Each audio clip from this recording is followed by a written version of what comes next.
yetu, siku yetu muhimu, harusi yetu, uwepo wenu wote. Kwetu ni kitu, kwetu ninyi ni ndugu, leo na kesho. Harusi maua, ng'ari ng'ari wanapendeza. Leo ni furaha, shangwe na furaha. Tabasamu, sudi na shela. Wacha tufurahi, sote tufurahi. Haikuwa rahisi tufike leo hii. watu wa Sabato, ndio siku yetu muhimu ya harusi. Haikuwa rahisi tufike leo hii. it's another beautiful Wednesday. Ndio siku yetu Ukiwa ndani ya WCW, sijui kama umepostiwa. sasa nyumba moja, mwili mmoja, kila kitu ni moja, tuwe pamoja, upendo na ongeza, nawe ongeza, heshima na pandisha, tuwe pamoja. Fiti fiti fiti, haikuwa rahisi tufike. It's amazing, amazing, amazing day. Sasa wewe It's all about love, love, love, love team. wendo wandani wa Sauti dub kubwa ndani ya nyumba. sasa wewe ni Nikiwa na mwenzangu pande ya pili, ili wewe wendo wandani wa mtambulizi wa mapenzi mwenyewe. Na wazazi wamerudi, wakaturuhusu kwa furaha, wakasema hey, tumewabariki na mwenye hatimaye ni leo, ni siku yetu, siku yetu muhimu, harusi yetu, uwepo wenu wote. Kwetu ni kitu, kwetu ninyi ni ndugu, leo na kesho. harusi maua, ng'ari ng'ari wanapendeza. Leo ni furaha, shangwe na furaha. Tabasamu, sudi na shela. Wacha tufurahi, sote tufurahi. Haikuwa rahisi tufike leo hii. watu wa Sabato, ndio siku yetu muhimu ya harusi. Haikuwa rahisi tufike leo hii. it's another beautiful Wednesday. Ndio siku yetu Ukiwa ndani ya WCW, sijui kama umepostiwa. sasa nyumba moja, mwili mmoja, kila kitu ni moja, tuwe pamoja, upendo na ongeza, nawe ongeza, heshima na pandisha, tuwe pamoja. Fiti fiti fiti, haikuwa rahisi tufike. It's amazing, amazing, amazing day. Sasa wewe It's all about love, love, love, love team. wendo wandani wa Sauti dub kubwa ndani ya nyumba. sasa wewe ni Nikiwa na mwenzangu pande ya pili, ili wewe wendo wandani wa mtambulizi wa mapenzi mwenyewe. Na wazazi wamerudi, wakaturuhusu kwa furaha, wakasema hey, tumewabariki. na Mwenyezi Sijui natupatapata ukiwa wapi? atatubariki tukazaa. Zungumuza nasi kupitia mitandao yetu ya kijamii. Haikuwa rahisi Pale ndani ya Facebook, unayotupata ndani ya Kings TV, ndani ya YouTube Kings Fraternity. Fanya ile kitu bana. Pia unaweza tupigia simu, na pia unaweza tuma rafa fupi fupi, si ndefu ndefu, fupi fupi peke yake, ndani ya 0718146670. Bonga na sisi, tuambie uko mtaa gani, unatupata ukiwa wapi, maoni yako juu ya penzi mtaani. Na leo msikilizaji wangu, nimekuandalia vitu vitamu vimepelekwa jikoni vikapikwa, vimeandaliwa. Hey, you can't afford to miss this. Show kubwa tukiwa ndani ya Penzi FM, ndani ya Penzi Mtaani. Umesikia nimeanza na sweet. Hao na Sabato waliweza kutulia wimbo tamu sana ya mapenzi hapa. Haya.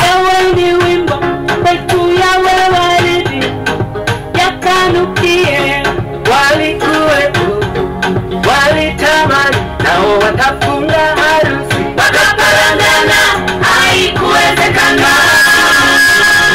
Tusingefika hapa na kufurahi hivi, na leo ni leo, mambo sasa ni mambo.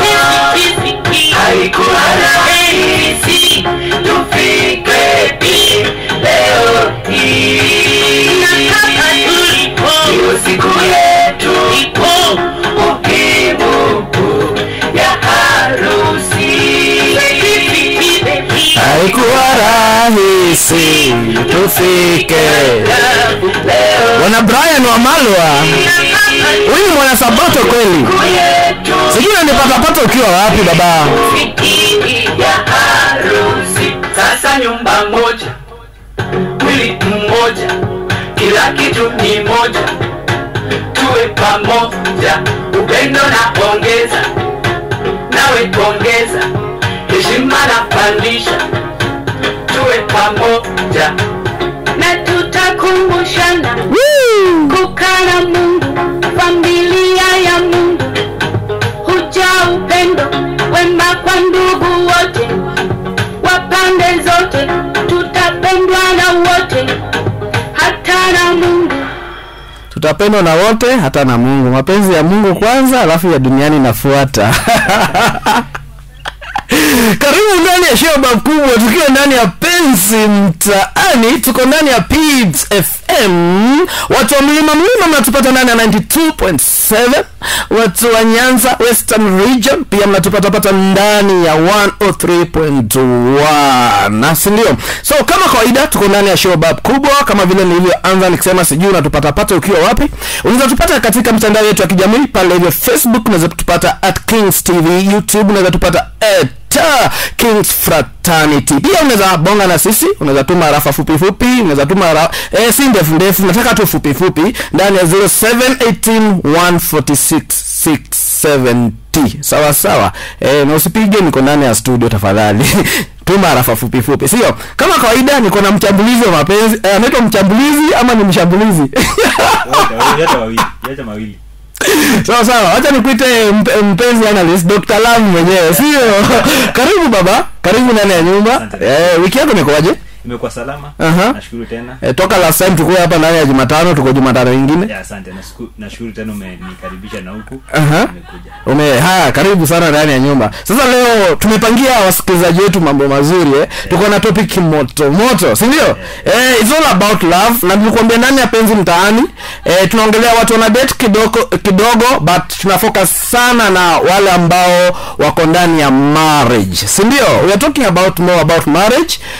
Alafu tutaweza tena pia tutaweza kuangalia pia hizi vifo vya mapema.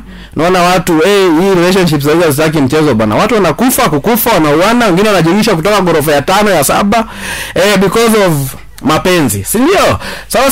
So tuanze na bila kupoteza wakati. Nataka tuanze hivi, wasikilizaji, nimeweza kuambia na maana nasi sako kwa bako hadi tamati. Usibanduke tafadhali. Sio? Big up to my producer Harriet Rush. Big up to our photographer here, the videographer anaitwa bwana Dominic. Anafanya kazi kuntu kabisa. Sio? Haya, tuendelee. Sawa. Niko na hii topic ya kwanza. Nataka tuanze nayo. Mane. Kuna mtu alituambia wimbo inaitwa Mane. Sijui alikuwa anaitwa nani?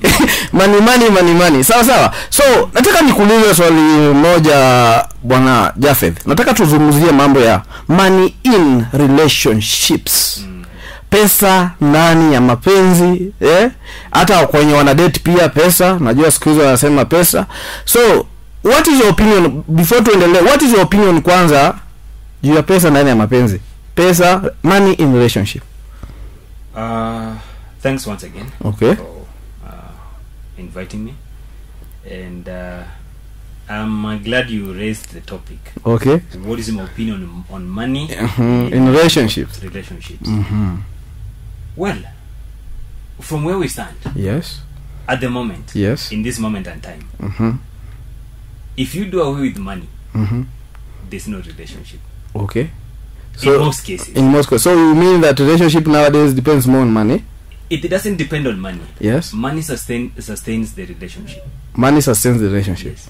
Actually, in a nutshell, you can say, yes, most people nowadays, they are not in a relationship. They are actually in some kind of engagement where they are actually mutually depending on each other. Okay. Maybe mutually, but you can look at it like it's some kind of parasiting in some other things. If you do away with money, someone will tell you. Actually, I have a friend this morning. I looked at the conversation and that I'm being dumped. Why? I lost my job, and now my dad is just dumping me. Wow. Like, okay, what happened? The lady's like, he cannot sustain my lifestyle. So my question here is one: is this a relationship? No. All right. So what I'm saying is, in most cases, what we have today, yes, our young youths, they're not in a relationship, right? They are actually there to depend on each other. If not, living in some kind of a parasitology kind of way, like they have to. It's like a parasite in some other cases. If you do away with the host, that is the animal, then you do away with the host. You don't survive. That's my opinion. So that's your opinion. So depending, before then I can ask you, how can you relate the old days of our moms during dating and this new generation that you have right now? The old good days, you should put it that way. The old good days, yes. We used to have love and relationships. Those people believed in starting from scratch. When you could write a letter, post it, or even just walk to deliver that letter. Yes. Alright? When you could actually be in a relationship, you're not giving anything, but what you have is that an understanding, that kind of relationship where you love each other. Yes. Alright? Yes. But today's relationships, people are actually into these relationships with an intention. What am I getting? Right? I could give you a very close example. Yes. But this is the idea. In every relationship nowadays, virtually 90% of the relationships, they are dependent on money. So money sustains them. So if you compare them between the past and now, I could comfortably say that in the past we used to talk about relationships. Now we cannot talk about it. In the past we used to talk more about real love. It was not even real. It was very natural. Natural. Like, you remember if you went through this, those old good days when you could walk. Mimi nakumbuka kitambo when I was in primary school, old days. You could write a letter. Asijue this young generation of school kama unajua kuandika barua ya mapenzi. Sababu nowadays they write SMSs. You know, we used to have what you call the writing pads. Andika barua kidogo, unaficha unaenda unaweka kwa bagi yake, anasoma ikipato na mzazi mbaya. Huo ndio ulikuwa utamu wa mapenzi kitambo. Yes. Ukisukuma ukimbizane kidogo na mzazi like hey, you are young. That was what it meant to be. Nowadays you meet a lady today, believe me, you buy her a drink in a club or some place. The next minute anakuita sweetie. Acha.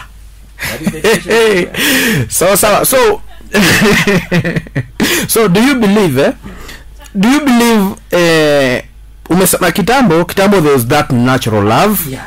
It was love. So and kitambo is they say our old unajua tumekana kinaruka our old grandfathers wasema ungepatana na mjana hana kitu, you start from the scratch, mnalalia cotton kwanza, mkiwa sufuria moja mnapika ugali, inafanya kila kitu. Do you believe that kind of thing can happen in 21st century? Our topic last week. Yes. Actually we can actually go back to it. Yes. This is the truth. Yes. Meet a beautiful lady here and now. Yes. tell this lady leo tunaenda kwangu na tutalala chini. Yes. All right, we have nothing to eat. Yes. Maybe tomorrow will be fine. Yes. We'll be okay. Yes. Believe me, you'll be damned to before even you start. Why? All right, Okay. it's a very different situation nowadays. Like, a lady Yes. could actually in the past could sit actually wait until a man gets something, Okay. but nowadays things have changed. Let me cut you short. We are going to continue. I have a new guest who have just arrived. Leo tumesema leo tuko na gender balance kidogo. I have a new guest here in the house. Ata represent girl child. Nasema leo naonea sana. That's your mic, don't worry about it. Sauti yake iko sawa, tutashare na hii yangu. Hii yangu inapiki vizuri. Sawa sawa. So I will give you a chance. Introduce yourself. Tuko ndani ya Penzi Mtaani, show bab kubwa, trending East Africa and Central Africa. Uweze ipata kwingine popote isipokuwa ndani ya Kings, ndani ya Pibs FM. Au vipi? Ni aje? Uko fresh? Aya, talk to these people. Hello my people, it's Papi. Acha nikuja ni represent Gacha leo. Yeah. Okay. So, wacha Mr. Jafeth ameweza kunipatia maoni yake. I'm talking about money in relationship. Okay. What is your opinion on that? Money in relationship? Yes. Okay, in the society that you are in, yes. Inakuanga like as a man, pesa yako ni yetu, lakini yangu is the female in the relationship, yes. Yangu. But for me I'll say pesa ni yetu tukiwa pamoja. Like, you have your own account, I have my own account, yes. Then you can also have a joint account if you want to share our money. Yes. Yeah. Okay, and I see you are very young. Huh? I cannot ask you more about one thing. Yes. Just look at the way she's put it. Like, pesa yako ni yetu. Yangu ni yangu. Yake as a lady. And look at the next point she said. Yes. We will have a joint account, then we will have separate account. Meaning the joint account, she has to say yes. what has to be done. Yes. Her account remains on her own. Yes. And your account you got to share. I'm telling you the truth. My friend. Wapo una pesa sahi. Mapenzi kidogo sahau. Okay, so I was nilikuwa kwako you are telling me nilikuwa nimekuuliza a very simple question about the young generation. Huyu msichana ukipatana mostly wasichana ndo wanakuwa more expensive Sorry guys, we love you sawa sawa tunawapenda, but as a man maybe kama wewe ni rich kid ndio uweze kuwa inherit kutoka baba yako, obvious as a young man umezaliwa, obvious you have to struggle and find your way up. So then you find this young lady here anakupatia so many things. Do these young ladies of nowadays atakuja settle na wewe abasema wa Jafeth hauna kitu, wacha tuanze kulalia ile gunia pale, we grow and then Mungu atatubariki tu siku moja? Are they patient? Like today? Yeah, I'm talking about 21st century. I'm not back on the old days wakati wa kina mama zetu. I'm talking about today. The answer is no. A very big no. Yes. Let me tell you. Yeah. Today's lady, yes, it's a lady who wants to go to the salon, make her hair, the makeup, the cosmetics actually are very expensive. Yes. The nails, yes. alright? Yes. They want to look good. They want to, in short, everything they want to do has to be on top notch. Yes. That means what? A man has to have money. Yes. In fact, if you don't have money, yes. someone will tell you. I told you a story of a friend of mine who was told, hey, you cannot maintain my nails. Hey. Yeah. A salon nowadays, you see salon ya mtaani, ya mtaani. Okay. Wanataka kwenda spa. Yeah.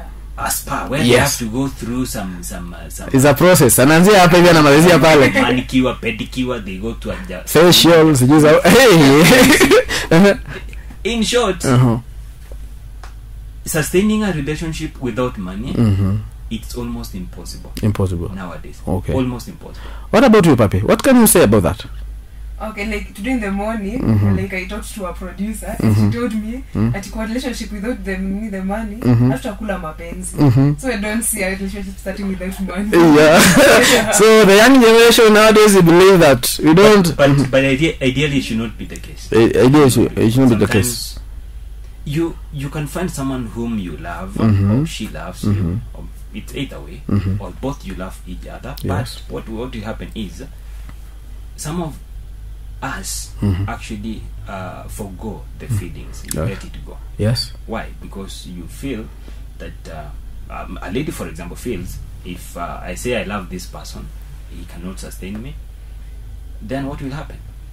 She has to get another person, right? In that case, or move on. So you'll be dumped in the first place. If the lady stays with you, believe me, baada atatafuta mtu akona pesa. Lazima. So that the case, lazima atafute mbaba hapa kando wa kuleta pesa hata kana anakuambia anakupenda kila siku. It's so unfortunate. That is the way it is. That is the way it is. It is the way it is. So how do you see, before we go to the next topic, because I want us to discuss two topics, then we go for a break, then we come back, we discuss two, then to end the break to Rudy to Malaysia the last two. Sindio? So before to end, how do you see the future of our young people? It's even more complicated. How complicated is it? Because nowadays my daughter tells me, hey, how are you talking to me? I'm a baby girl, and she's even 6. All right. So I'm just thinking here, when she's 18 or 19 or 20, I mean, at the age of getting a boyfriend, a boyfriend comes and tells her, hey, I don't have something to eat today. We don't have nothing to eat. She'll be like, what? I'm the baby girl here. You got to get up at night. And this is what actually kills the young generation nowadays. Right? Most people die because of this depression. You love someone, you are so depressed that you want to provide something. You go an extra mile. People go to a point of stealing. Right? People go to an extent of being thugs. That is the truth.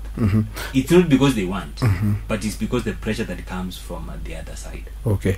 Papi, what can you say about that before you move on? Okay, I talk also about the pressure. Okay. You know, the girl child, they like put a lot of pressure to the boy child. Like right now, if you go to the phones of like the young ladies, you find kuna mtu ameseviwa like kuna kijana, kuna wa credit, kuna wa rent, kuna wa chakula, kuna wa salon. Like there is a lot of pressure out here. Like if you don't want your girl to go to other guys, then you have to do a lot of things. Like you have to do like 3 jobs so that you can provide for her.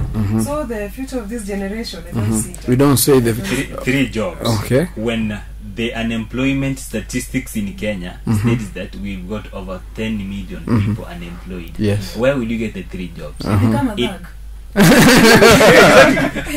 In other words, no money, no relationship. No relationship. Watu wakai single. Sasa na Mungu alitumba to fulfill the world. Hii dunia hata tujafika quarter. Okay, I have a situation by the way before I go to the second, because it's a bit tough kidogo. I have a question. This friend of mine, she's a lady. So usually two we're just communicating, having a very just a conversation. Then I asked the lady, unajua tu hiyo, when are we going to eat mchele? So unajua tunatanga mchele siku hizi. Then the lady told me that I don't believe. The lady, by the way, she's 20, early 20s, okay? So hata maybe ako 20, maybe hajafika hata 21. So akaniambia, I don't believe in love. And I asked the lady, why don't you believe in love? And the lady told me that I have seen from my friends, my close friends, how they're being treated, and then that thing made me not believe in love no more. So I asked the lady, this when you're talking about your friend, that is their life. You have your own life. Why do you believe why do you see something that is happening kwa marafiki wako, then you have that mentality, if I fall in love, those kind of things are going to happen into me? So Mr. Jaffe, because you know more about this, what can you tell these young ladies that they have this mentality? Let's talk, not even ladies, even the men, because you have young boys, young men, they have this mentality already. I'm not going to fall in love. Love is a scam, because they have seen how the other girls treating other boys, and the ladies have the ladies have seen how other boys treating their close friends. Now, unfortunately, it will not come to happen that you cannot fall in love. Yes. Love comes at its own time. Okay. Love does not have a specific time. You say, hey, I'm past this age, I cannot love. Okay. So what will happen is, at some point, you ask me, when I was young, I could say the same thing. Yes. You never fall in love. What was the reason? No. What was the reason of you not falling in love? This is the thing. Yeah. The lady who told you that they don't want to fall in love, they're right, because of what they see. The society treats us in a way that we learn so much.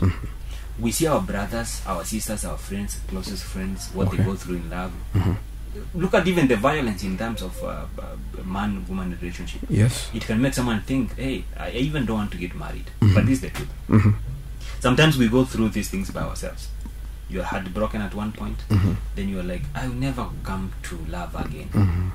But you see, dunia vile ilivyo itakuelekeza kwa a point where you meet a person, you before you realize you are into the person, right? Into the person in the sense that you've not even said that you love that person, but you reach a day when you are like, hey, this person has not texted me, he has not talked to me today, right? So what is growing inside of you is not what you it's not what you wanted. It is what it is. It is love. Okay. Right? So some time, I mean, in some cases, we learn to love. Okay. Yeah. So we don't have to say that we cannot. Okay. Pavi, what can you say about that? Okay, that's the problem with our century right now. Okay. Because we look at what other people are going through, and now it's like it's going to reflect to us. So you have like a lot of expectations even when you go to relationships. Yes. Like we want to see like there's a friend that their relationship is working, and there's another one that their relationship is not working. Yes. Now when you go into a relationship, you expect that ours will be like the one that is good, not the other one. So like the way we view other people, that's how we want to live. That's the problem with us. Okay, sawa. Hope ameweza kupata hiyo. So mbio tumemalizana na mambo ya pesa. Hope watu mnaambiwa nowadays Watafute pesa. Tafuteni pesa kwanza. Kama unataka kupenda mziano wa mtu, young man, be stable. Lakini siku hizi haya tunaenda hapo sasa. Na hapo kwa money relationship, siku hizi by the way it is 50-50. You marry someone who can be able to provide. What do you bring on the table? What do I bring on the table? Sindio 50-50. So haraka before you go. Sura tutabadilisha, tutashughulikia. Sura they can look aside. I mean they can face the other side. But money tafuta pesa kijana. Kama unataka mapenzi idumu, tafuta pesa. Sawa. So haraka kuna hii mambo, let's talk about education level in relationships / marriages. That is a hard one. Kuna wakati tulikuwa naambiwa siku watoto usiai, unajua kitambo tulikuwa na hii myth kitambo ulikuwa naambiwa mimi siwezi wa bibi amenishinda na pesa atanikalia. Siwezi wa bibi amesoma sana atanikalia. Si ndio? So let's today wacha leo tuchanganue hii kitu kwa mapana na marefu, you get to understand about education level in a relationship. Kwanza na bwana Jafet, wacha tuanze tuna wewe hapa hivi. Can you, I know you're married, but for example, nikuuliza for example, right now if for example you're not married, right now you want to marry. Sawa. Will you go for that lady who is well educated more than you, ama utaendea mtu alifika standard 8, ama utaenda kwa ushago kuja nile kinyeji yako then you wish life? This is the bitter truth. Yes. We have to move away from what we call the inferiority complex. Yes. Where you feel that if a lady is so much educated than you, you now feel so inferior. It's not the case. Number 2, we need to move away from the point where we think if my woman has more money than me, she will actually not respect me. It's not the case. Yes. That is one thing. Alright, so if I was not married today, and if I was to get married, could I go for someone who's more richer or someone who has more money than me? Probably yes. You know why? The first thing I have to choose when I want to marry is someone who can understand, someone who communicates, who understands the situation. That's one thing. So if you get someone who understands, he or she will understand that hey, my man or my woman does not have money. We need to pay the bills. We need to pay the school fees for the kids. We need to pay the rent. We need all the utilities. So the lady will have actually support you, right? If she understands. But believe me, if she doesn't, she will actually be on your head. That go get money. In that case. What Papi can you say about that? Like the way he has finished, like the way men see it, like the youths right now, they think that if they get married to a female, to a girl that is richer than them or more educated, they think that the woman say like really itakuwa 50-50 kwa relationship, like you have to be doing the house chores so that you can be to make up for the bills that you are not paying. That's how men view it. But females go for even if you are rich, you are not more educated than me. I go for it. Okay, my other question drives here. Okay, we are African, and African, you are not created like the whites. Okay, you can find a white very comfortable. Unajua Africa, yes, in Africa you have different kind of ladies. Obviously, you'll find these ladies more richer, is more educated than you, but she is very very supportive to you when you don't have. Okay, na hata sema because anajua yes, my man is down, and she's going to help you. Then we have these other ladies here. Yes, we have these other ladies. Okay, the moment anajua ukiwa nayo anakuanga tu sawa. The moment anajua, for example, unajua kazi uisha, so ulikuwa provider, then this lady amebagi kazi, hata maybe amepandishwa cheo, ana lot from you. So itafika to that an extent that anaona kana kusaidia sana, anaanza kuambia oh, you know I'm the one who does everything here. Anaanza kuambia today you are the one who are going to do the house chores, you are the one who are going, if you are not going to do the house chores, you get away from my house, because the lady feels that she is the superior in that house because she provides everything. Yeah, because we have this kind of ladies in our societies. What can you say about that? Now the first thing, if a lady, let me talk from this perspective. Yes. If a lady helps you, akusaidie kwa nyumba leo kulipa rent, school fees, as a man, show some effort. Yes. An effort, like try to get something to do, contribute something. Usije ukakaa tu kingoja kila siku usaidiwe. Ladies, do not forget. All right, do not forget. Sometimes they'll come to remind you that in 1997, remember in 1997 I paid rent for like 4 months. Yes. You never compensated me. To avoid all these situations, at least try to show some effort. Get up. As a man, you got to get up. Go to work. Even if you know that your wife is so rich, you got to get up. At least start even a business. And if she's rich, she can help you start a business. Get up every day, get something small. Okay. But at the end of the day, one thing I should advise men, women, we should do. There are some other things we need to do by ourselves, like paying some bills, rent bills. Because otherwise utakuja kufukuzwa nyumba siku moja mwambie nyumba si yako, nyumba yangu. And if a lady pays all these bills, all right, watu kosana, ile siku mtakosana kwambie you can move out. Akweke ngo kwa pepe bag kutupia hapo nje. Yeah, you can move out. What will you do? Who pays the rent? The lady. All right, so at least show some effort, work hard, get some 2-3 things, but it's not that bad for a lady to help. Okay. They should pay the most bills anyway. Okay. Okay, for me, I advise the ladies. Yes. It doesn't matter if you are the one paying the bills. Respect the man. He's the head of the family. Respect the man always. It doesn't matter if they don't have a job, even if you're the one paying the bills. Yes. Yeah, just respect your man. Respect your man. Do you think the lady of nowadays respect their men to the fullest, 100%? Huh? No. Siku hizi unaambiwa ati what a man can do, a lady can do it better. Yeah, they can. They can do better. But sijaiona mtu akipaka rangi na amejifunga kamba huko kwa gorofa juu akifanya mjego.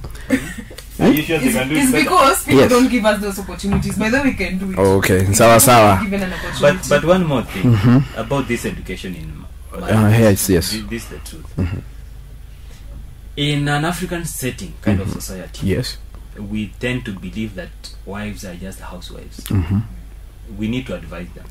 If we say that man, if a lady pays the bills, a man should wake up and do something.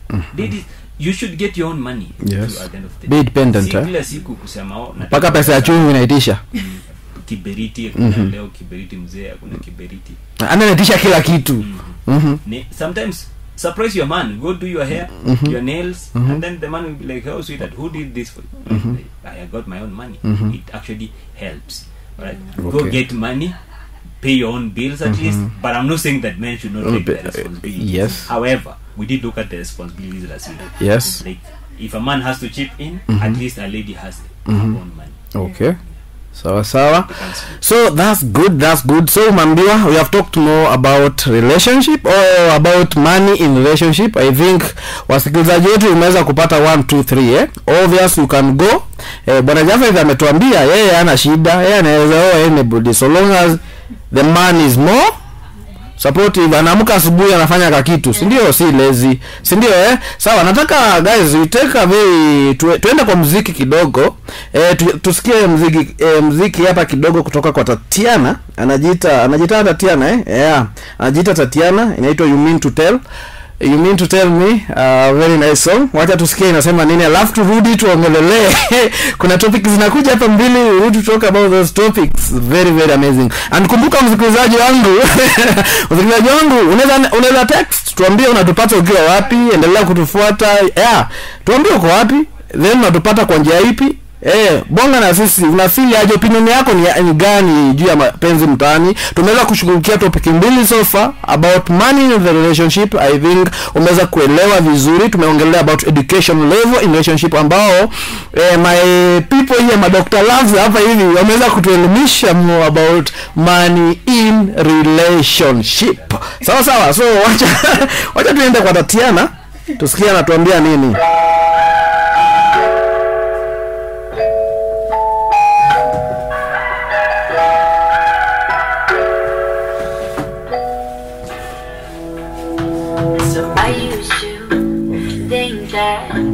I would never fall in love, and then you showed me that you could be everything I want. I gave my heart away, they put it on the shelf, and took it down on me to break it into pieces. And then you came around, picked me up off the floor, you put me back together, I couldn't believe it. Let me get this straight, you don't want to take, you just wanna be someone I can always turn to. Right until the end, can you say that again? I'm sorry, I just wanna make sure that I heard you. I waited for you my whole life, you don't know what you mean to me. If you asked me to be your wife, I would turn around and say, you mean to tell me that I love you whenever I want. I hate to tell you that I love you when you love me too. No more waiting forever on love, but I would wait all over again if it means I get you. I've never been more sure of the unknown, just wanna show you how far my love goes. You mean to tell me that you feel the same, then baby I'm here to stay. And I can't believe that I found the one. Yeah, my search is done now. When you said to me, will you be my wife for the rest of my life? For better or worse, baby, no, these ain't just words. And as I said last week, as I said last week, Bwana Jafet, nilisema wanaume, learn to tell your wife or your girlfriend sweet words. Zoea, sometimes surprise that lady. Mwambie you are beautiful, you look amazing today. Sawa. Unajua women like these small things to make them happy.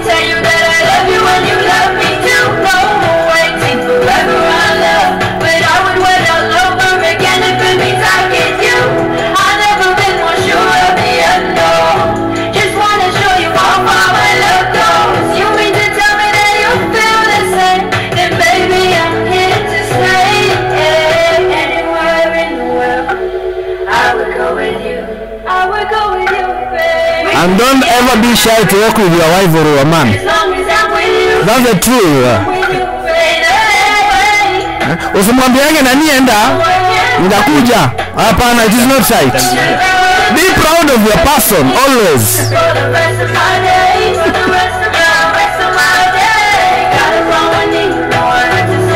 Unajua Africans we are funny. Ukikatia dem unamwambiana every type of words, laugh about every type of words yenye unafikiria. Akiingia box ashakuwa wife. Nasikia ndo kimintroduce mtu wangu ndio yule. It's not right.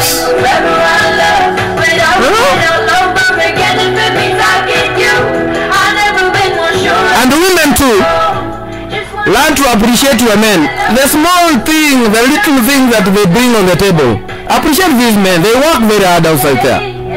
You don't know what the kind of effort that we go through each and every day. Problems you don't know if they are telling another person the same things. Yes. We don't know if they are telling another person the same things. The problem here. Hii dunia saa hii ukikaa siku 2-3 waambie mpenzi wako unampenda. She will ask you a question. What did you do? Yeah. What happened? Tumamka mguu gani? Yes. Tumamka mguu gani leo? Were you caught cheating? You see, these relationships nowadays, they have so many conditions. Yes. If you say anything you say, yes, it has a question mark. At the end of the day, yeah. So but you learn, by the way, for your marriages and for your relationship to be stronger, learn to appreciate one another.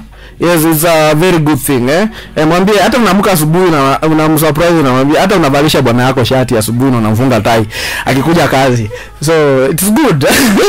Huyo mwanaume atarudi usiku kwa nyumba mapema. Kama anakujanga saa 2, ile siku hey, my wife today aliningalisha akanifunga hadi shati, aka make sure niko sawa. Kama anarudi saa 2 usiku akifunga kazi saa 11, immediately anafika kwa nyumba. The 21st century woman.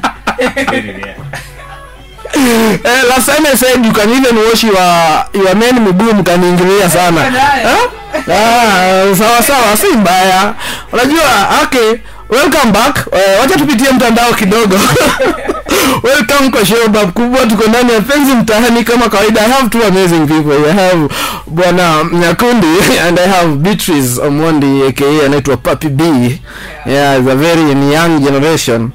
And Dr. Love mwenyewe amekuja kuongelelea she is always positive. Angalia negative side sana. She is always positive. Anaangalia vile unaenda. Nikitembea ndani ya mtandao wangu naona bwana Kaka Mwanga ananiambia ananipata kwa njia iliyo safi akiwa ndani ya CBD tu. Yeye anashinda CBD kila siku. Sijui anafanya nini CBD. Atatuambia what he does there. Atatuambia bwana Maiwa mdogo wangu show bab kubwa, show safi kabisa. Topic iko sawa. Man in the relationship nasema anafurahia sana bwana Jaffe vile unaelimisha watoto wa siku hizi. Nasema advice yako iko sawa. Pia napongeza Madam Papi hapa. Napata mwingine anajiita nani? Kuna mwingine anajiita Brian Levenje ananiambia anapata kwa njia iliyo safi kabisa akiwa ndani ya Juja. Ananiambia show bab kubwa. Nowadays without money there's no relationship. Ana support hivyo. Siku hizi natuma unaambia kwanza umpeleke KFC. Siku hizi zamani kwanza nipeleke KFC kwanza aone kama anaweza afford za KFC, sio? Napata mwingine anajiita nani? Kuna mwingine anajiita Fidelis Nyawera, anasema kwao ni Kirinyaga. Anasema show naipata kwa njia iliyo safi kabisa, show babu kubwa. Anasema education level kwake education level mati. Sawa so long as unaweza uko wewe ni mwanaume unajua kitu unafanya, uko so vibrant, una support, una provide, yako tu sawa. Sawa. Angalia mambo ya masomo. Sawa. Na anasema pia money relationship is very important. Ukikosa pesa tupelekani. Umesikia anaitwa nani? Anaitwa Fidelis Nyawera. Ni Fidelis Nyawera. Unajua umesikia Nyawera inatoka wapi?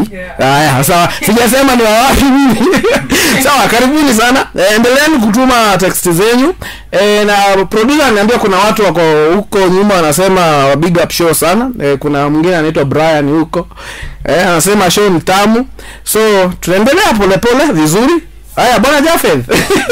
Kuna hii kitu iko hapa hivi. Young generation, please nitextini tu mniambie mnafeel aje about this topic that we're going to talk about. Sawa, qualities that we look at before getting marriage. Tuanze, wacha Papi atatuambia pande ya kina dada because she's a lady. Then wewe bwana Jaffe, tuambie side ya wanaume. What do men look sana kwa mwanamke before they get married? Nasema huyu ni mwanamke nataka, I want to settle with this young lady. Yes. Mwanzo, this guy, this man has to differentiate between the person he wants to settle with in a relationship and the person they want to be with in the other sides. Yes. That's one thing. Those are two different things. Yes. All right? Yes. Look at this. Before I give you the qualities, look at the people we call the slay queens nowadays. Look at them. The truth is, most men, 99%, if not 99.99%, Yes. they cannot look at them as as wives. As wives, okay. But they are very best side chicks. Tunawapeleka kazi ni wa club tunakupati. Inaishianga hapo. Club na kupati. Yes. So a man who's looking to get married, Yes. therefore, looks at a lady for so many things. Number one, Yes. this person has to be a friend. And I repeat that.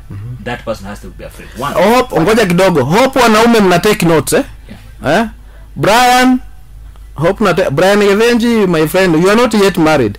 Hope you are taking notes. The quality of a lady.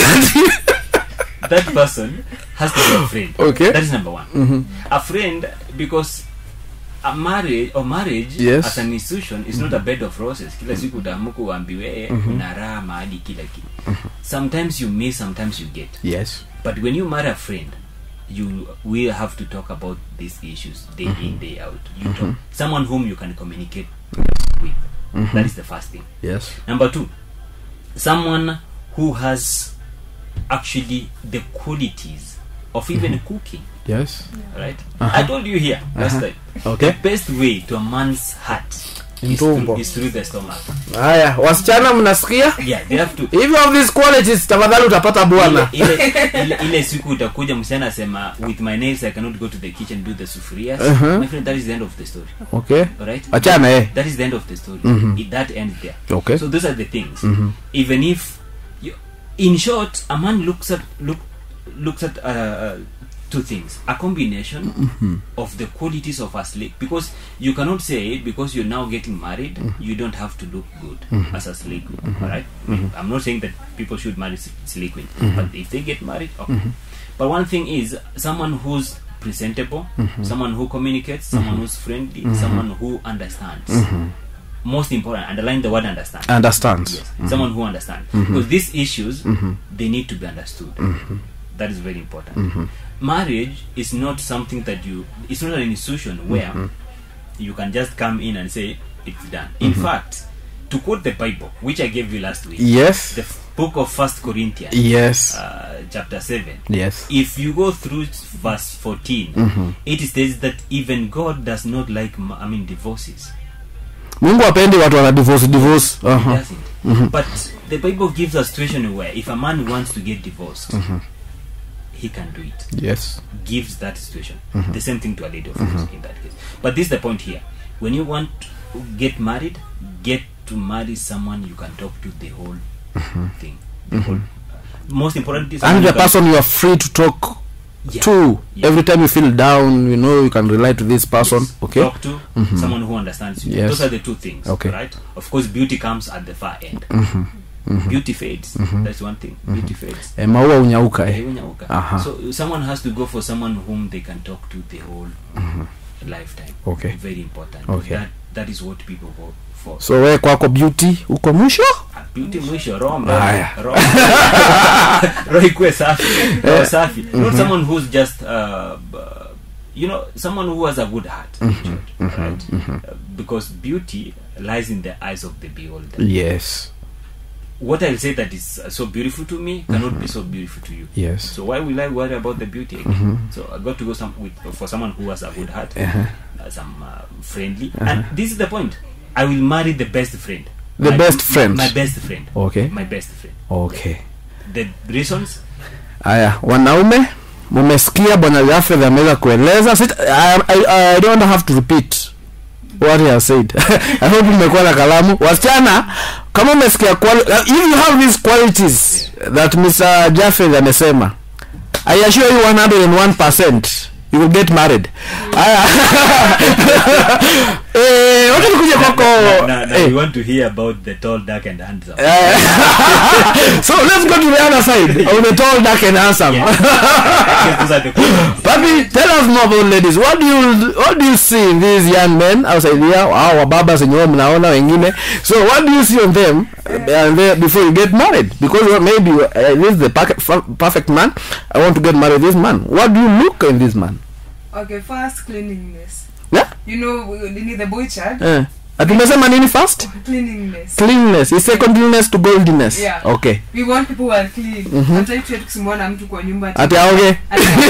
Sasa hiyo kumwonyesha uoge. You should be taking a shower like 2 to 3 times a day. Ati 2 to 3 times a day. Mwenye left are you do you kupeleke? Wacha tumpatie time kwanza maliza. Tutakuja hapo.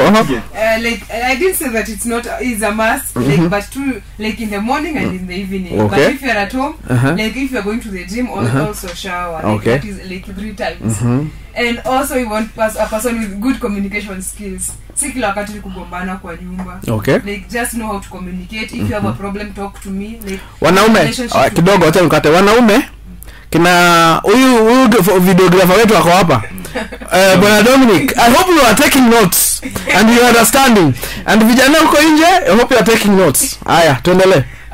Like we want someone like when you have there's something going on, like you are able to talk to me, like I'm your best friend, learn to talk to me. Oh, yes. Like have just good communication skills. Yes. And also jua kupika pia.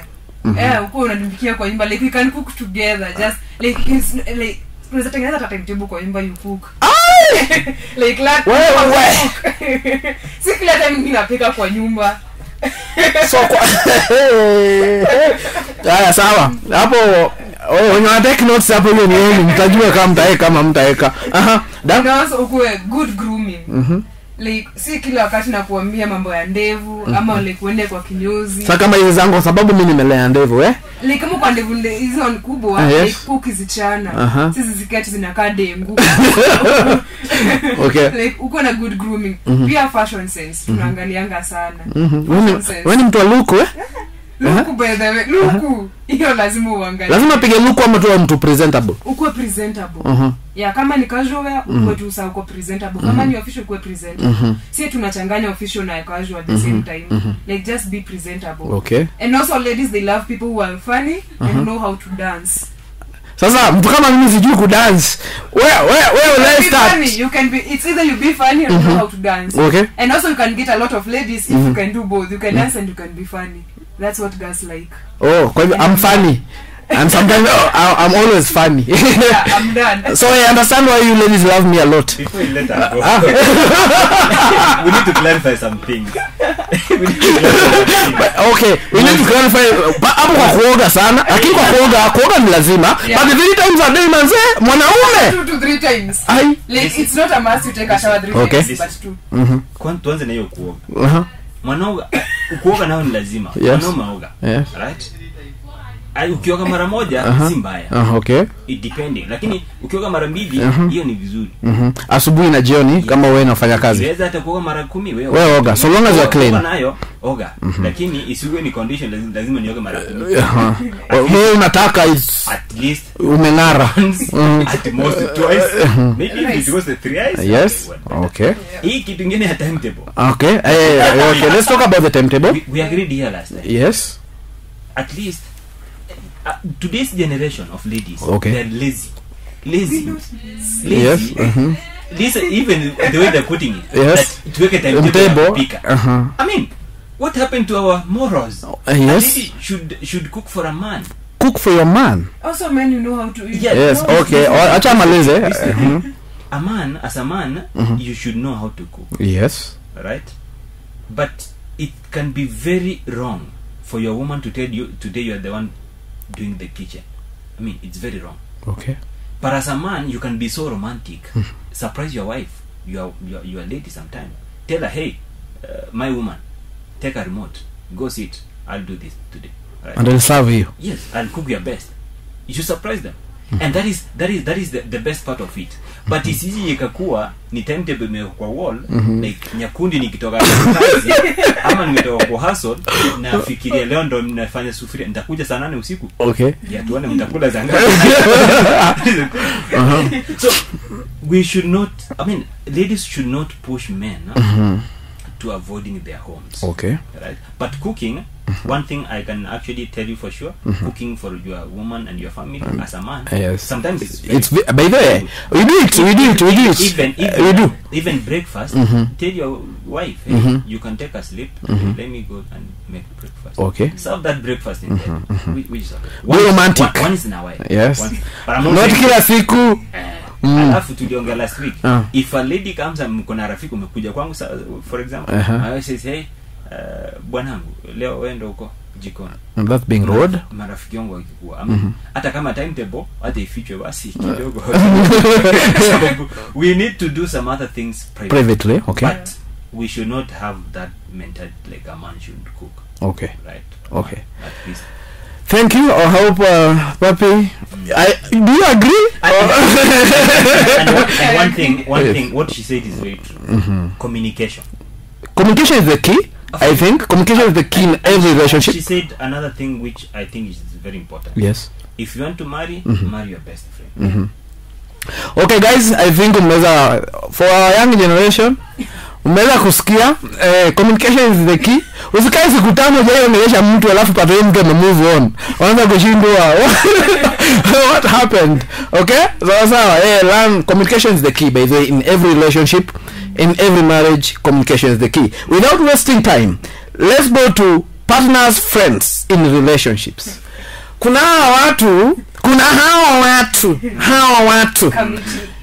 hii committee unapata, yes, ukipatana na huyu msichana au ukipatana na huyu boy sawa, kuna vile mlikuwa mna react, mlikuwa sawa, when the problem comes you can be able to solve.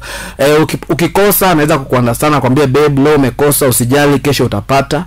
Then ghafla bin vu anaanza kupatana na hawa marafiki, nakuja kuambia unajua mimi bebe wangu ananifanyianga, jana alinipeleka siju kukakuwa. Sasa wewe Jafeth umezoea huyu bebe wangu, unakuja kwa nyumba unapata huyu mtu leo amefura.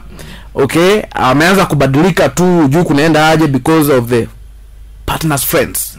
So amesikiza marafiki sana, analeta kitu kwa marriage ama kwa relationship, and it will affect relationship sana. What can you tell, what is your advice? What is your advice towards these people, friends? Okay, now kwangu the first thing I can, let's face the reality. Yes, we have two parties here, a man and a woman. Yes. Be sure as a man, the moment you say that you're married, yes, you lose friends. Yes, you lose friends. If you remain with one or two, very few friends. Men lose friends when they get married. Yes. Alright, that is the truth. And friends can actually misguide you. Yes. For ladies, it could be a different thing. When they get married, they can still maintain their friends. I remember BFF boy, the BFF thing. No, that ends when you get married. Okay. But sometimes I have a friend who has his best friend. The best friend is not married.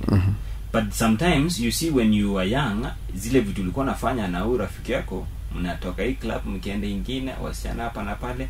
You see, if you want to break your marriage, continue with such friends. Because at the end of the day, your wife will be like, hey, this is how you used to be. And now if you continue with your friends, actually, you see the same person. So you got to change. Right? So what happens is, as a man, you got to be selective on who becomes your friends. Yes. When you get married. Get someone who's mature, someone who can advise you, someone whom you can actually progress. You share ideas. Alright? When you get married, forget these other friends that, hey, kuna mzinga mahali, kuna party mahali. Forget them. Alright? That is the truth. For ladies, social media has affected them. Not only their best friends. Okay. They go through Instagram, their best friend posts photos somewhere in Dubai. Wanasahau ni Photoshop. Yes. Somewhere in South Africa. And maybe some of them are not real. Yes. But they come here back, wakuja wakununia like, hey, ujanichukua Dubai mimi. I mean, this is how partners and friends actually affect marriages.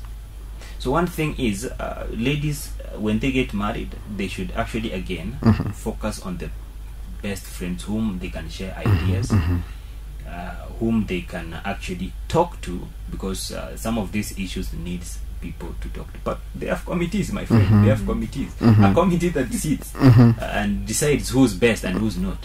And in fact, the same committee happens to men. Yeah. And the same, even in the men, I think hata kwa wanaume mnakuanga na hii kitu But you see, wanaume unajua vizuri. Wanaume ukipata mali safi unajua ngozi ambia maboys. Hata kama utaintroduce kwa maboys, maboys watasema umeweza baba. Umeweza, umefanyaje kijana wetu? Siku hizi kama ni mbaya nakwambia baba hii acha nayo hii. Like, hii chakula ya kijiji. Men are like that. And ladies on the other side, they have a committee. Sometimes the committee ni akili zake. Atajiita committee aseme bwanangu amesema naenda out leo. Hiyo committee kwa akili yake. Ianze kuweka vitu hii hakuna ako mahali fulani, and which is not real, right? But one more thing, the partners should be from your minds. They should be your friends. Get right friends. Okay. Yeah. Papi, tuko kwako? Yeah, for me, for both genders, just know the friends of your partner. And also, for if you're in a relationship, or even especially when you're married, don't have a best friend who is single. Kwanza wasichana. If you have a best friend who is single, then you go and tell your best friend what your man does for you. Hapo ndipo bwana wako huenda. Hivyo tu. Most relationships was in a break kwa sababu ya best friends. And also the committees. Committee kiongea imeongea. Nikisema imesema. Tuja huyu mtu. Like boy child, if you say like in your relationship, your girlfriend has started, or even your wife ameanza kukutreat in a different way. Yes. Just know committee inafanya kazi yao vile inafaa. And or maybe kuna like they say that if your dog starts barking at you, even when you're feeding it, just know there's another person feeding it the right way. Just know uko nje there's something going on. Just know your partner's friends. And also if you are going to get into a serious relationship, just minimize your friendships. Minimize them. And also at your bestie excuse me, wasemango wa bestie chubui. Don't have if at bestie chubui. Chubui. I'm learning. Nalanda. A best friend who is of the other gender.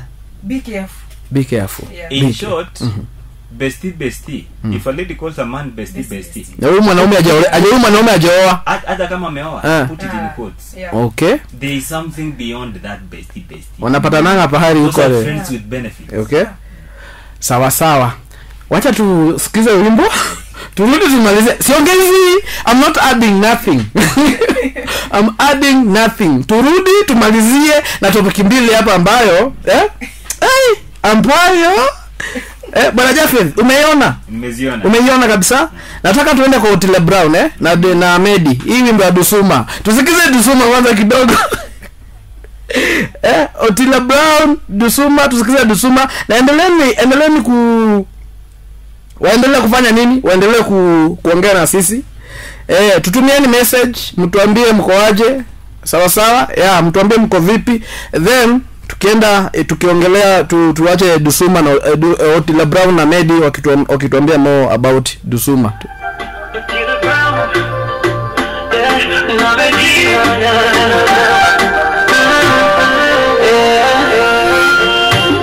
how deep is your love for me? Your wounds are seen to yours. Baby, you're sweet like a pineapple. Haki ya Mungu. Oh, darling, I took a bite and I fell in love, yeah. Would you call me honey? Would you call me baby? Would you kiss me, baby? But then you guys, do you kiss your wives daily? Or do you ladies kiss your men daily? Ama ni ya Mungu, tuachie Mungu. Tumeachia Mungu. A long time when you move to the left, I go to the right, I go turn around, baby, let me go. Baby, take it slow. You're like a light, you're from heaven. If you want me, let me love you. You got me dancing in the rain, and sounds so baby. Dusuma, give me love, Dusuma, one time for my baby, oh yeah. Dusuma,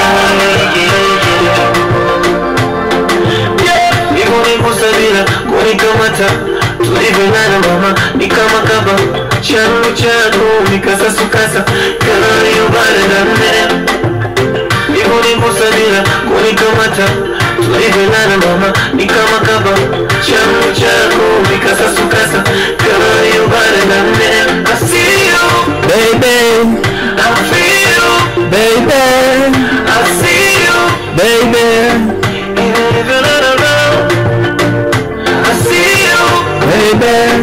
I feel you baby Woo. I see you baby even if you're not around umeshika mateka zaidi yako sijaonaga umenishika Penzi mtaani na Tesa anga.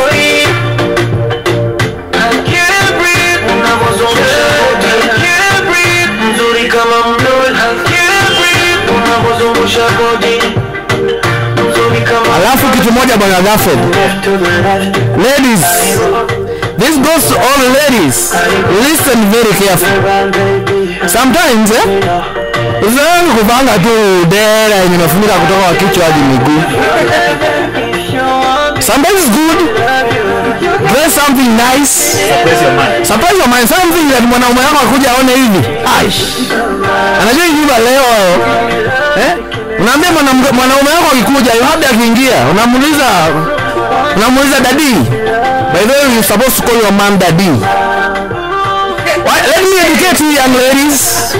And then, yeah, it's supposed to be like that. How many yes, you're supposed to call your man daddy, because bwana yako ni kama baba yako. And then anasali kukuita babe. Yeye anasali kukuita babe, but you're supposed to call your man daddy. So, before tuendelee, so mwanaume wako akifika kwa nyumba, unamkaribisha vizuri, unamwambia daddy, utakula kwanza ama utakula kwanza according to your dress mode. Sawa sawa? Yes, atajijazia yeye mwenyewe. Sawa sawa? Yeye mwenyewe atafanya nini? Atalijazia. Bora kule kwanza. Sawa sawa? Bora afanye nini? Akule kwanza. Wewe swali yako itakuwa tu utakula kwanza ama utakula kwanza. Hiyo nyingine ni yake kudecide, sio? Haya, sawa sawa, karibuni ndani ya show kubwa Penzi Mtaani. I think you guys are being educated a lot by my anaitwaje love analyst. What I mean by to love analysts because they are telling us more about love thing. What to it thing, that's the Jamaican language. Love thing. Okay. Karibuni tumalize hizi topic mbili za mwisho. Haraka bila kupoteza muda. Tumemalizia kuongelea about partners. Nimesema siongezi kitu, partners, friends. Nimesema siongezi kitu, ilisema vile ilivyo. So, wacha tuongelee partners, siblings in relationship. By the way, these things affect mambo mingi sana nowadays, okay? Sasa wewe tuseme bwana Jaffe na by the way siku hizi kupata msichana si mwenye ana mtoto ni gumu. Sawa, umepatana na huyu msichana, okay? Akasema mimi ukampenda na mtoto wake. Then afika to next end umefanya huyu mtoto kila kitu. So ulipenda mamake, so umependa kuku na vifaranga zake. Si ndio? So umefanya huyu mtoto kila kitu, umemsomesha, umefanya everything. Alafu inafika to an extent mama yake sasa ndio anamaliza kusoma, maybe ampata kazi nzuri. Wewe kama mtu mwenye like you are the father now because you took this kid. So you are the father now. Wewe unasalikanga, they start mistreating you. It's like you don't exist, okay? Yeah. Our siblings sometimes hata unaweza pigwa. Kama ni kijana unaweza pata mzee ukiguza mama kidogo hivi utapigwa makofi na mangumi. Sawa sawa? So what is your take on this? Well, wanasema mapenzi ni kikohozi. Mapenzi ni kikohozi. And then when you love, si sabuni ya roho tena. Sabuni ya roho ni sawa. When you love, you love wholeheartedly. If you help, you help just wholeheartedly. Yes. Again. So if you decide to love someone, be it that you love them with their children, just love them. You've got to take that responsibility. Yes. Right? A responsibility that these people have their own needs. Take care of the needs. Right? do not wait for them to pay you back. All right, just tender wema nenda zako. All right, But they are family. You took them. They're part of your family. Yes. This one thing, you cannot always decide on how people treat you. Right? But remember, umegrow huyu mtoto, mtaa mtoto wako mwenyewe kabisa. Yes. You expect this young guy or young lady akipata kazi akuja kusaidia kutoa huko kwa But mavumbi. you see, that is what you expect. But that's not the reality. Yes. So lower your expectations, right? If you lower your expectations, Yes. if they surprise you with higher things, you'll be very happy. Yes. But if you have very high expectations and you don't get what you expected, Yes. you'll be actually surprised. Yes. So what happens is, just lower your expectations. The same way you can take your kid to school, the same way you can take this kid to school. They can help you or not help you. As parents, you should move away from holding your children like because you took them to school, they have to pay you back. No, you are doing your responsibilities. Yes. It is the child to decide to help you or to not. help you. But the best thing, do your best, give them the best. Okay, for me, just say one thing. Yes. Just know your expectations.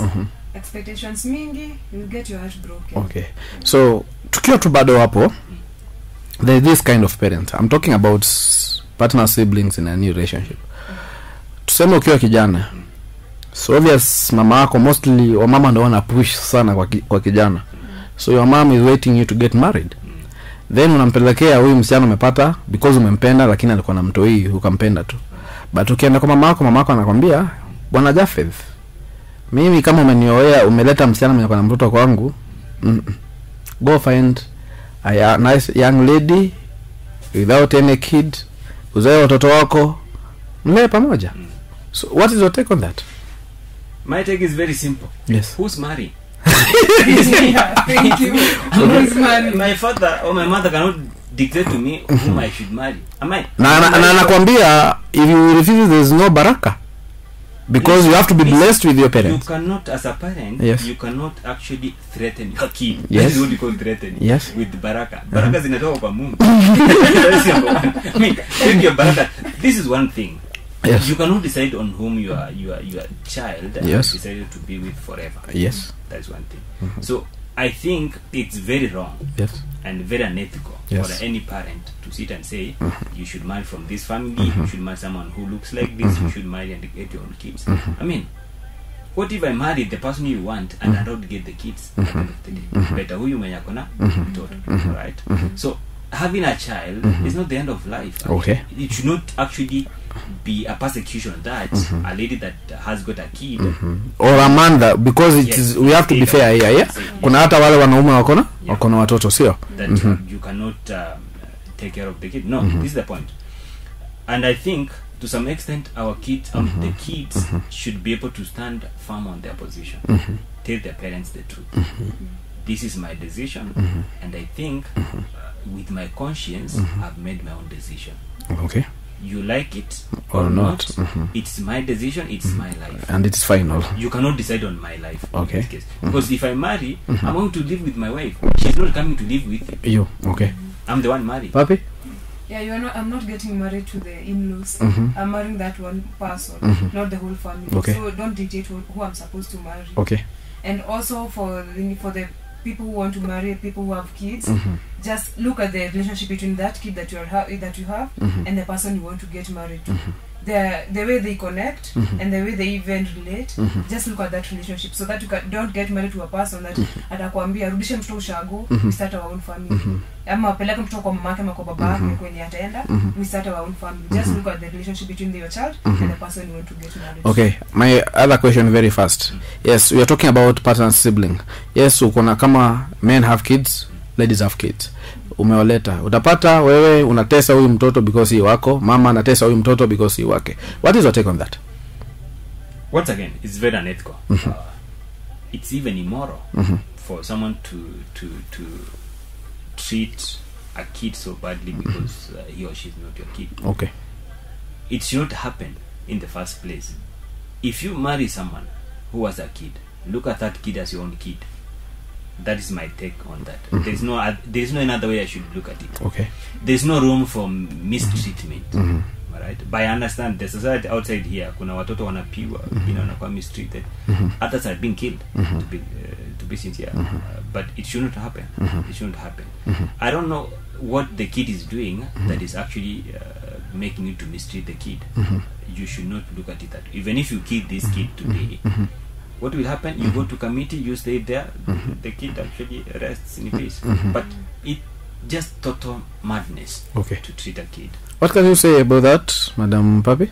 Just have a good relationship with those kids, because it's not their fault. Their parents are not together. Maybe even the other parent died. That's why she or he has a single parent. Just have a good relationship with them. Haraka. Pride and ego in relationships. Pride, bars. We have our young generation. We are dating. Msichana anajua tu vizuri amekukosea. Na by the way, men go through a lot. Let me talk kwa wanaume. Men go through a lot. Yeah, you love this young lady. Yes, unajua tu mimi may apologize kwa makosa si yangu because you want to keep this. That's the way it is. Because you want to keep this lady. Na si once or twice. Okay? But umeapologize ako sawa. Next time anafanya tena you apologize. So, let's talk about pride and ego. Most of the time ladies don't apologize. They don't apologize. So utapata msichana amekukosea, okay? Anajua makosa ni yake, but akona ile ego fulani na ile pride fulani. Yes, this like na tena ni kama anakuwa anajua huyu mwanaume ananipenda sana huyu. Hawezi ishi bila mimi, sio? So anaona hata nikikosea hawezi enda niwache, hawezi pata mwingine kama mimi. So what is your take on that? Na she will never apologize. The resource is a better person. So utapata huyu boy ndo atakuja humble chini akwambie babe because I love you kama na utapata alimnyamazia by the way. So usikie babe I love you, I'm sorry kama nilikosea, then the lady comes back. So what is your take on that? As I was saying, there's always a better person. Yes, that is the truth. If you have that ego that ukiniacha ukiniacha sitapata mwingine kama wewe, I want you to know that there's always a better person. Tell them. I want them to know there's always a better person. Yes, that's number one. Okay. But in a reality, if you have a woman, yes, a lady, yes, a girl, yes, a girl toto, call that person whatever the name. Kuna wenye wana date na kunywa kwa marriage. Yes. Okay. As a man, if a lady wrongs you, just apologize. Just apologize. I mean, you don't expect this lady to come and apologize in most cases. They want you to apologize on their mistakes. Alright? That is actually, I don't know how they feel when you do that. They did that. By the way, Papi atatuambia, how do you feel? How do you feel? When a man apologizes to you and obviously you know the mistake is yours. Yes. They feel good. Continue. They have that feeling that I'm the special one. Well, that is what usually happens. So this is the first thing. If you have to get into a relationship, do away with pride and ego. Yes. Apologize when you are wrong. Alright? As a lady, they should be very submissive.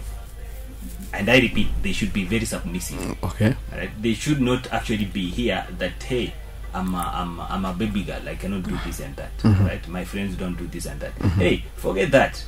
Build your own relationship, doing away with the ego. Hata the Bible says, mwanamke mwerevu ujenga nyumba yake kwa mikono yake miwili. Mwanamke pumbavu ubomoa nyumba yake kwa mikono yake miwili. I have educated you. Najua quotes. Okay, that is the truth. People should do away with pride. Okay. Both sides. What? But again, wale wanaume wako na ile. By the way, hata kuna wanaume wako na kiburi.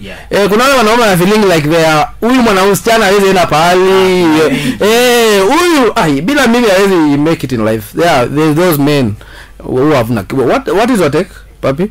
Okay, for me, the ladies, like ojo inakuanga po when a guy apologizes to a woman because of a problem or a situation that a woman caused. How do you feel?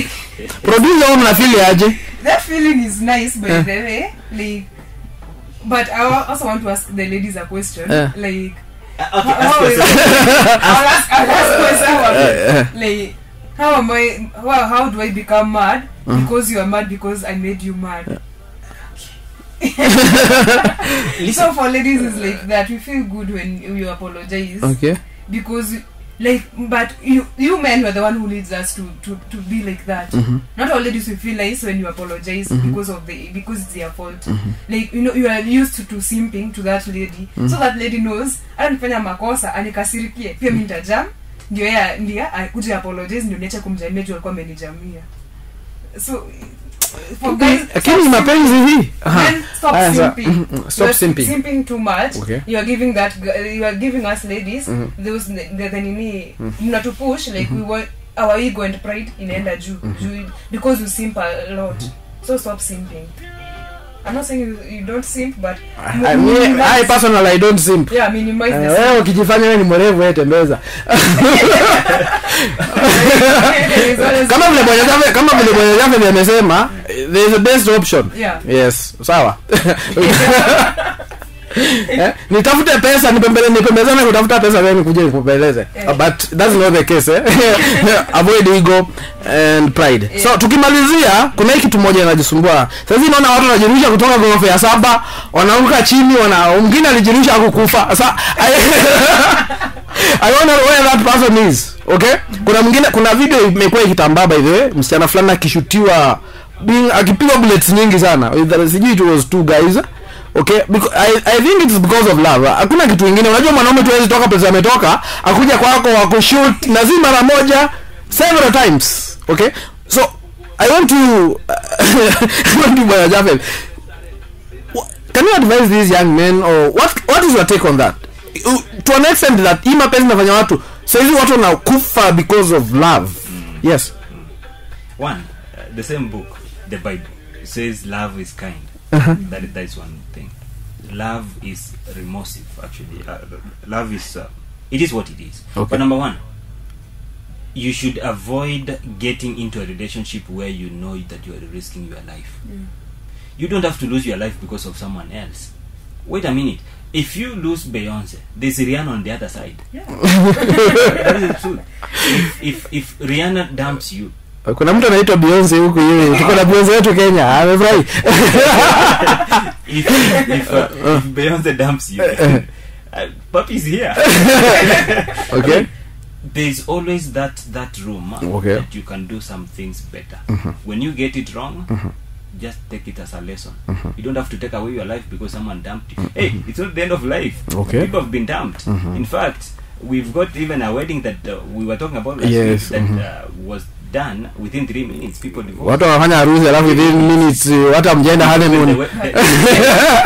Yeah. Watu wameachana. That is the truth. So these things, people should not take them so deeply as such. And if you're dumped, umerushwa, kubali tu yaishe. I mean, just move on. Okay. Just move on. Get something to do. Wanasema kuteleza sio kuanguka. And then usije ukaenda kwa vitu zingine kama alcohol, some other things. They do not help. Just move on. Get something busy to do. Move on until you get your own person. I know you are young. Advise your young generation. Okay, my fellow young generation, you are my fellow. So mtu akikudump saizi, there's always someone better. Like, you know, hata kwa relationship, always kwa relationship zote kuna mtu anakuanga tu amengoja one small mistake amejump in. So hata akikuwa wana kwa umegoja ya nani?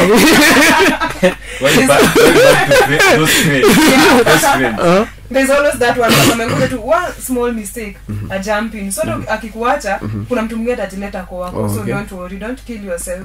Yeah. Okay, thank you guys for coming. The show imekuwa tamu. Tunaona tunafika kilicho na mwanzo akikosi kuwa na tamati, sio? So sina hatuna budi kutamatisha au namna gani? Bwana Jaffe, haraka big up some people. I know you have friends. Leave us with your social. I hope you ingia Twitter. I told you to join Twitter, and I told you to join Twitter. For a specific group. Yeah, and strong people. And strong people like us. I even you are strong, sawa. So big up some people. And what else? You tell us your social media handles, sindio? Same case applies to Papi. Alafu tufunge show in style, sindio? Yeah. Well, thank you for inviting us once again. Yes. It's been a great show. We discussed a lot. And big up to all the people listening to us. And we hope to talk to you next time. We tried our best to give our best advice, and if we said something wrong, of course there is room for correction. Yes. Another time. And my handles. Your handles. Facebook. Yes. Japheth Benedicto. Japheth Benedicto. Twitter. Olingia. Bado. Sasa wewe, what do you want? Bado. Instagram Japheth Benedicto, but the rest no. The rest no. Yeah, TikTok. You are not a lady. Twitter we can talk about it. You can talk about it. Okay, sawa. I hope it is coming soon. Papi, on your side. Okay, thank you for having us. Okay. It's been amazing. And I'll big up to everyone listening to us. Yeah, see you next time.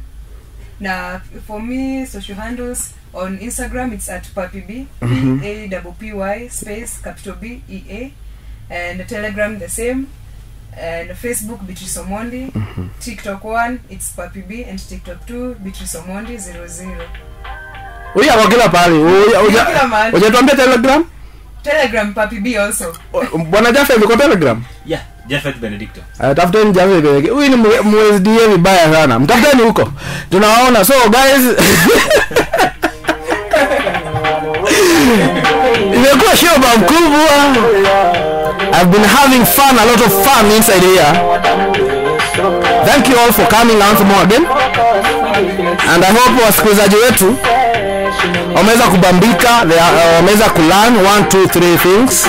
Kama kuna mtu alikuwa anapitia some situation kwa relationship yake, najua ameweza kulearn. Si ndio? So being your big boy, sauti kubwa ndani ya nyumba, the big bazoo, the handsome boy, kijana mtanashati mwenyewe, Baba Dekla, nikimalizia Maiwa David. Been amazing. Thank you all for listening and tuning in and choosing us. Remember to follow us on all our social media handles. Pale Facebook tuko ndani ya Kings TV. Kinga ndani ya YouTube tuko ndani ya tunaitwa Kings Fraternity. Pia unaweza bonga na mimi ndani ya Facebook Maiwa David, ndani ya Twitter nipate at Maiwa David _Davido Runboy. Instagram watu wa IG watu wa fake life unanipata at Maiwa David. Telegram Maiwa David, username the big bazoo. Till next time. Nimesahau kupiga my producer Papi B alichangia sana hata kama kwa studio. Harriet Rush producer ni kulala tu, sijui shame imeingia sana. Big up my videographer Dominic Moya, doing a great job. So till next time, same place, ndani ya Pibs FM. Sablagia, love you all.